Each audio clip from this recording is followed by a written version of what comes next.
My name is Emily, and this is the story of my journey to learn English. It is a story of tears, hope, frustration, and small victories. I grew up in a small neighborhood in Los Angeles where people mostly spoke Spanish. English was everywhere on street signs, on TV, in stores, but it always felt like a distant world to me. I wanted to be part of that world so badly, but the road to getting there was much harder than I imagined. I remember my first day of kindergarten, sitting in a small circle with other children while the teacher smiled and spoke in a language I didn't understand. I stared at her lips, trying to guess the meaning of her words, but it all sounded like strange music without rhythm. Some of the other kids laughed and pointed when I couldn't respond to the teacher's questions. I remember biting my lip so hard it hurt, just to stop myself from crying. My heart felt heavy with shame, but I told myself one day I will understand. At home, I sat on the floor of our tiny living room, trying to copy the sounds I heard on TV shows like Sesame Street.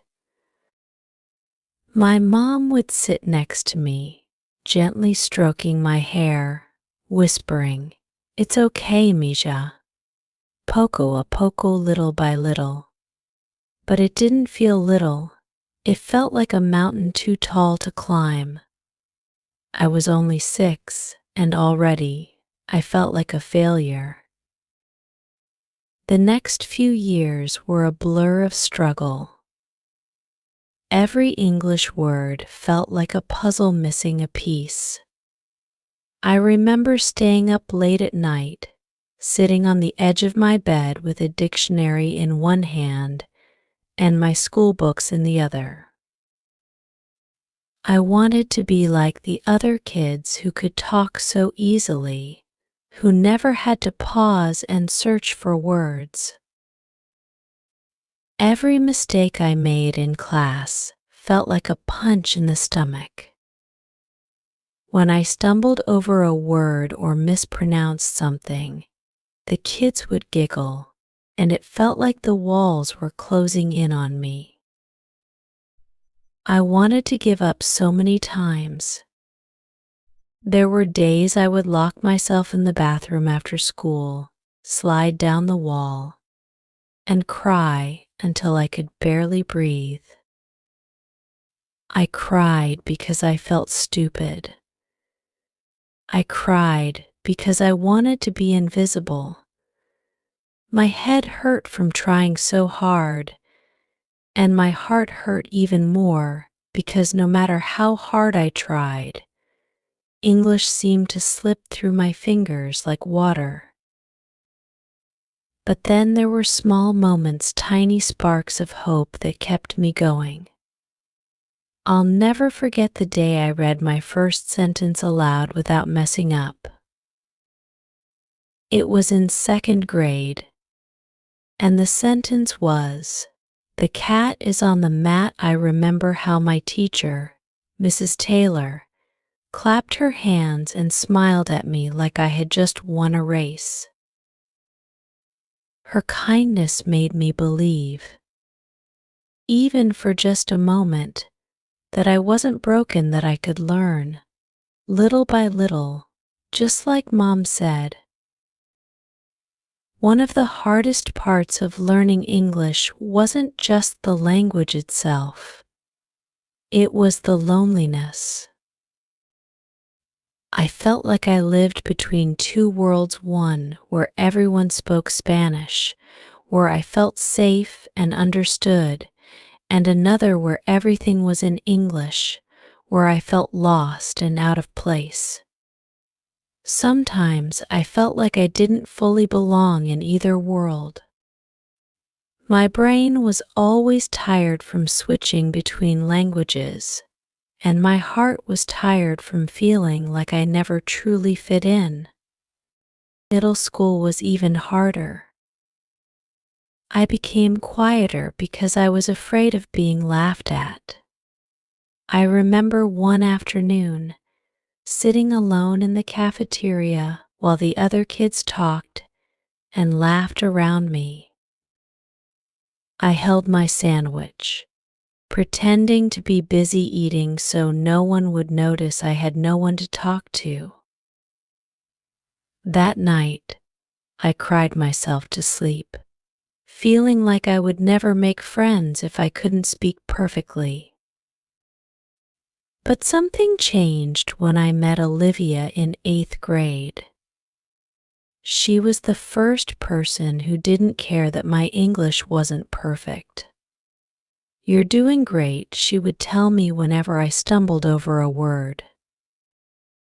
"You're already bilingual, and that's awesome." Olivia became my first real friend in school, and with her, I felt safe enough to practice speaking without fear of being judged. High school was a turning point.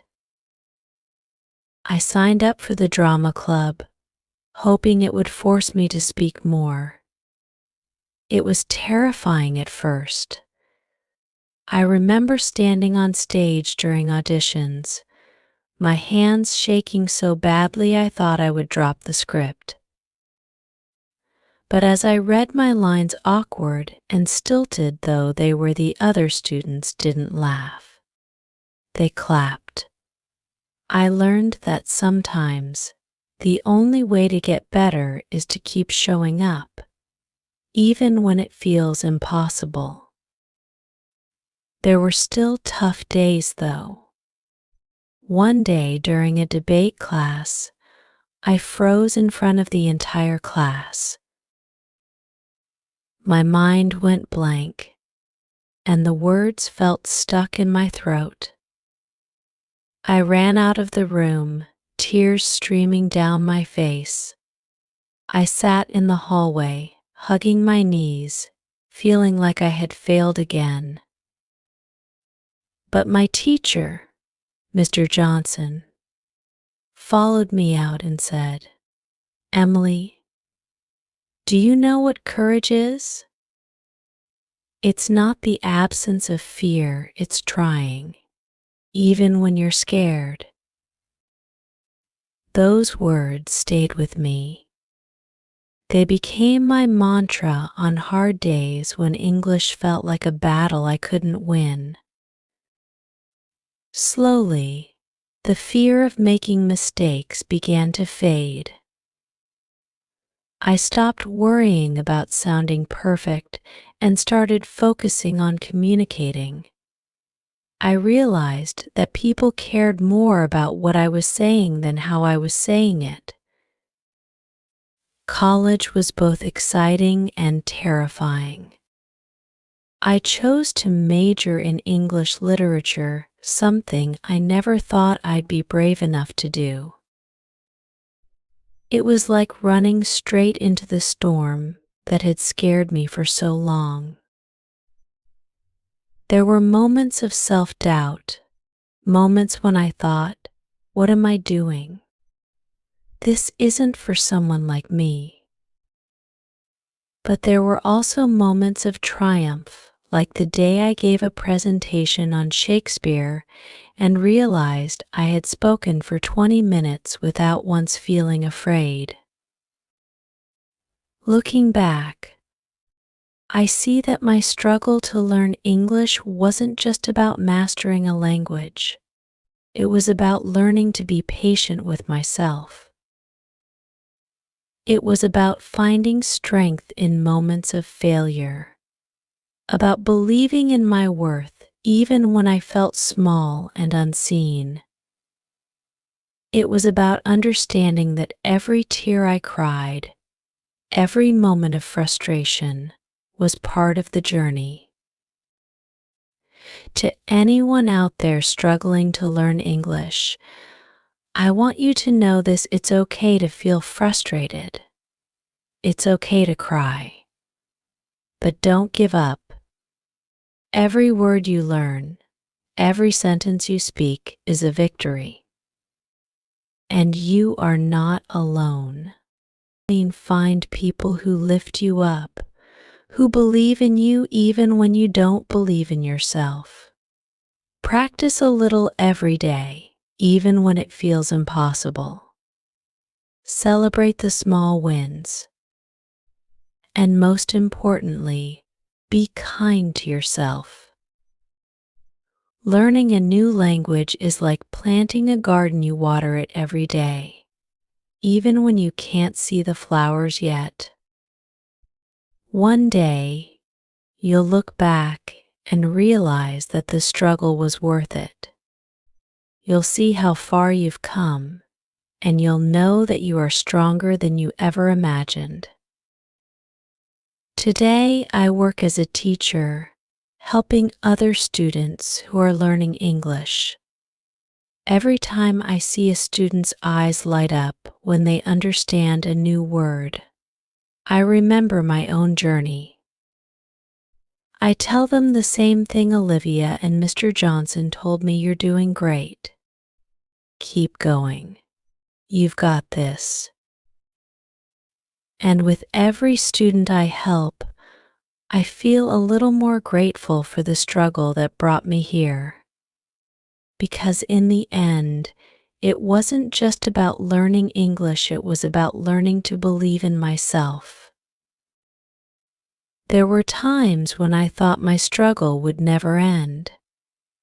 Some nights, the fear of failure would creep into my chest like a heavy weight. I would sit on the floor of my dorm room, staring at the pages of my textbooks, and think, why can't I get this? Why is this still so hard? I cried quietly so my roommate wouldn't hear. I thought maybe I just wasn't smart enough, or that there was something wrong with me. But something beautiful began to happen over time. I realized that learning a language isn't just about the words or grammar. It's about building trust with yourself, trust that it's okay to make mistakes. Trust that progress, even when slow, is still progress. And trust that failure isn't the end of the story, it's just part of the process. I remember one evening when I had to call a local shop to ask about a book one needed for class. I rehearsed what I wanted to say over and over, my hands trembling as I held the phone. But when the person answered, I forgot everything. I stuttered through the conversation, feeling embarrassed with every awkward pause. After I hung up, I burst into tears, thinking I had ruined it. But then I thought, wait, I just made a phone call in English. Even though it was messy, even though it felt like a disaster, I had done it. And that was something worth celebrating. I sat on my bed, wiping my tears, and gave myself a tiny smile. It wasn't perfect, but it was enough. There were moments of joy, 2 moments when I felt the language start to click, as if all my hard work had finally found its rhythm. I'll never forget the first time I had a real conversation without needing to think too hard. It was with a boy named Jake at a coffee shop near campus. We talked about movies and music, and for the first time, I felt free, like I could just be myself without worrying about every word. See, Jake had said with a grin, "You're better at this than you think," and in that moment, I believed him. Writing essays was another mountain to climb. My professors expected us to express deep thoughts and opinions in perfectly structured sentences, and at first it felt impossible. I would write and rewrite the same paragraph for hours, convinced it wasn't good enough. I compared myself to other students who seemed to write effortlessly, and it made me feel small. One night, after staring at my computer screen for what felt like forever, I broke down. I cried until my chest ached, whispering to myself, "I can't do this." But then I remembered something my mom always said when I was little: it's okay to rest, but don't quit. So I closed my laptop, made myself a cup of tea, and promised that I would try again in the morning. Little by little, I got better. I stopped aiming for perfection and started focusing on expressing my thoughts as clearly as I could. I learned that writing isn't just about using fancy words, it's about being honest and true to yourself. And when I finally got my first A on a paper, I felt like I was floating. I had climbed another part of the mountain, and it felt amazing. But it wasn't just the academic side of learning English that shaped me, it was the way it changed how I saw the world. Through reading novels, watching movies, and talking to people from different backgrounds, I learned that language is more than just a tool for communication. It's a bridge that connects us to others, allowing us to share stories, ideas, and dreams.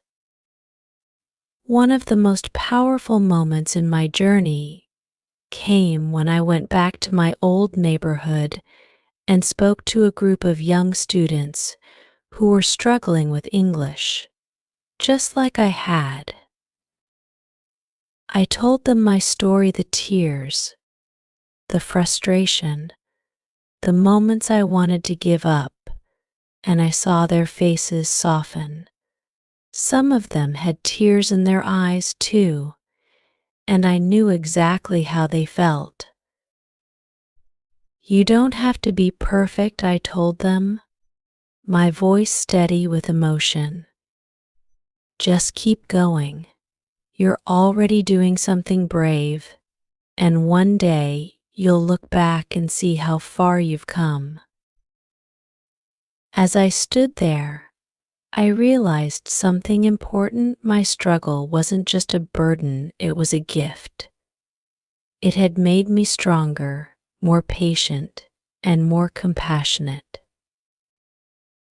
It had taught me to value progress over perfection and to find beauty in every small step forward. And most of all, it had taught me to believe in myself, even when things felt impossible. Today, I teach English to students from all over the world. Every time one of them learns a new word or finishes a sentence with a proud smile, I feel a little spark of joy inside me. Because I know exactly what that moment means. It's not just about learning a word, it's about breaking through fear, building confidence, and finding your voice. And that's the message I want to leave with anyone who is struggling. Your journey is not a race. It's okay to stumble, to cry, and to feel frustrated. But don't give up. Keep practicing, keep trying, and remember that every small step counts. You are not alone. You are stronger than you think, and one day you'll realize that the struggle you went through was worth it. Because it didn't just teach you a language, it taught you how to believe in yourself. And that is the greatest lesson of all.